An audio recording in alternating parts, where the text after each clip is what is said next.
तेजस्वी की विदेश यात्रा पर सियासत तेज, जिम्मेदारी से दूरी या फिर विपक्ष पर बेवजह हमला। नमस्कार, आप देख रहे हैं सिटी पोस्ट लाइव। मैं हूं सृष्टि राज। बिहार विधानसभा का 5 दिवसीय मानसून सत्र शुरू होने वाला है। इसी बीच नेता प्रतिपक्ष तेजस्वी यादव की विदेश यात्रा राजनीतिक बहस का बड़ा मुद्दा बन गई है। बांकीपुर विधानसभा उपचुनाव चल रहा है, विधानसभा सत्र सामने आ रहा है, लेकिन तेजस्वी यादव अभी भी बिहार में नजर नहीं आए हैं। बीजेपी और जेडीयू ने इसे वो जनता और लोकतंत्र के प्रति गैर जिम्मेदाराना रवैया बता रहे हैं, जबकि आरजेडी की ओर से अभी तक इस पर कोई विस्तृत आधिकारिक प्रतिक्रियाएं हैं वो नहीं आई है। तो ऐसे में सवाल उठता है कि क्या विपक्ष का सबसे बड़ा चेहरा ऐसे समय में बिहार से बाहर रह सकता है या फिर सत्ता पक्ष इस मुद्दे को जरूरत से ज्यादा राजनीतिक रंग दे रहा है। आइए जानते हैं इन्हीं सवालों के जवाब हमारे सहयोगी पत्रकार रवि सर से। सर, क्या विधानसभा सत्र और उपचुनाव के समय नेता प्रतिपक्ष का विदेश में होना राजनीतिक जिम्मेदारी पर सवाल खड़ा करता है? देखिए, नेता प्रतिपक्ष केवल किसी पार्टी का नेता नहीं होता है, बल्कि लोकतांत्रिक व्यवस्था में सरकार का सबसे बड़ा जवाबदेह विपक्ष का चेहरा भी होता है। अब विधानसभा सत्र के दौरान सरकार की नीतियों पर सवाल उठाना, जनता की समस्याओं को सदन में रखना और विपक्ष की रणनीति तय करना उनकी अहम जिम्मेवारी होती है। ऐसे समय में यदि नेता प्रतिपक्ष राज्य से बाहर हों तो स्वाभाविक रूप से सवाल उठेंगे। दूसरी ओर किसी भी व्यक्ति को निजी या पूर्व निर्धारित कार्यक्रम के तहत यात्रा करने का अधिकार भी है।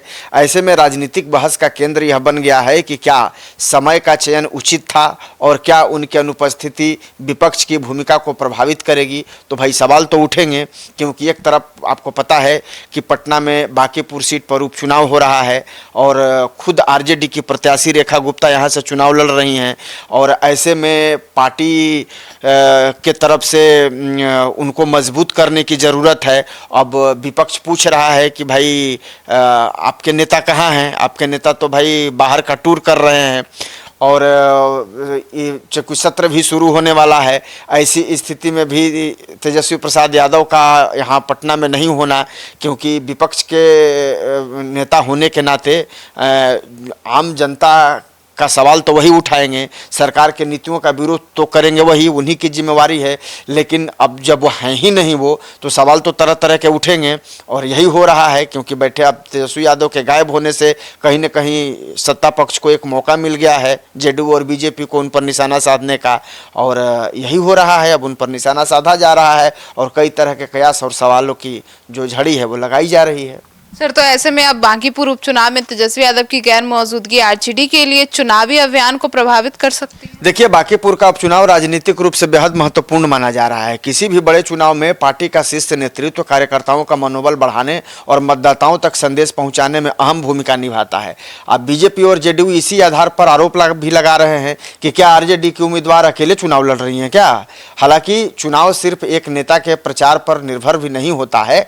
स्थानीय संगठन, उम्मीदवार की स्वीकार्यता और पार्टी की रणनीति भी महत्वपूर्ण भूमिका निभाती है। अंतिम फैसला तो मतदाता ही करेंगे कि इस गैर मौजूदगी का चुनावी असर क्या पड़ेगा।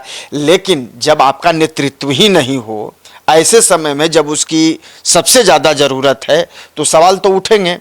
अब तेजस्वी प्रसाद यादव यूरोप के टूर पे हैं तो सवाल तो उठ रहे हैं और यही सवाल इसलिए उठाया जा रहा है कि चूंकि आरजेडी के अंदर क्या कुछ खिचड़ी पक रही है, क्या कुछ चल रहा है अंदर खाने, उसको लेकर के, खास करके आरजेडी को लेकर के बहुत तरह के कयास लगाए जा रहे हैं, बहुत तरह की बातें हो रही हैं। आपने हालिया दिनों में देखा होगा कि उनके जो प्रवक्ता थे, मीडिया प्रभारी रह चुके हैं, मृत्युंजय तिवारी ने पार्टी से इस्तीफा दे दिया, पार्टी पर तरह तरह के आरोप लगाए। उससे पहले रोहिणी आचार्य ने भी आरोप लगाए थे। तो अभी तो तिवारी जी का मुद्दा पूरी तरह से ट्रोल कर रहा है। आरजेडी में संगठन को लेकर के और कुछ लोगों को लेकर के सवाल उठ रहे हैं।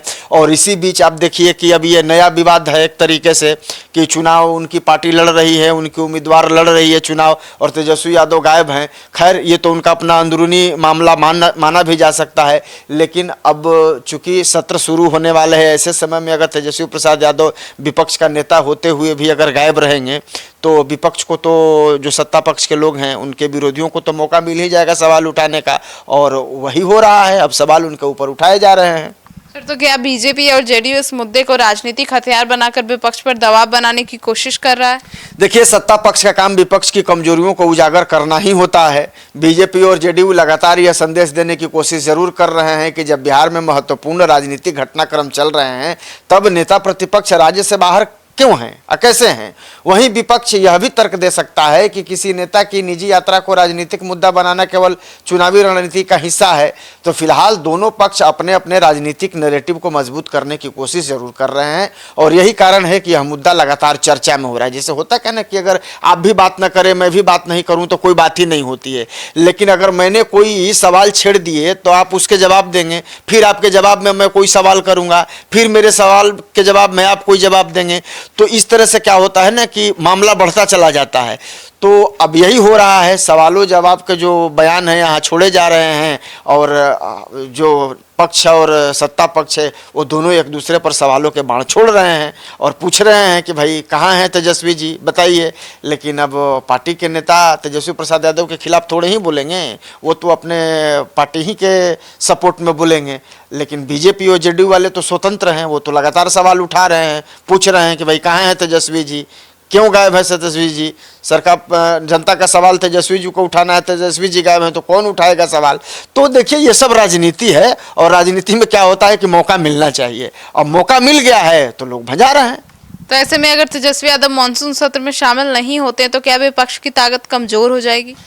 देखिए, मानसून सत्र सरकार को घेरने का सबसे बड़ा संसदीय मंच होता है। यदि नेता प्रतिपक्ष सदन में मौजूद नहीं रहते हैं तो विपक्ष की रणनीति और आक्रामकता जो है ना उस पर असर पड़ सकता है। हालांकि विपक्ष में अन्य वरिष्ठ नेता भी मौजूद हैं जो सरकार से सवाल पूछ सकते हैं, लेकिन नेता प्रतिपक्ष की अनुपस्थिति राजनीतिक रूप से अलग संदेश जरूर देती है। यदि तेजस्वी यादव सत्र शुरू होने से पहले लौट आते हैं तो यह विवाद काफ़ी हद तक शांत भी हो सकता है।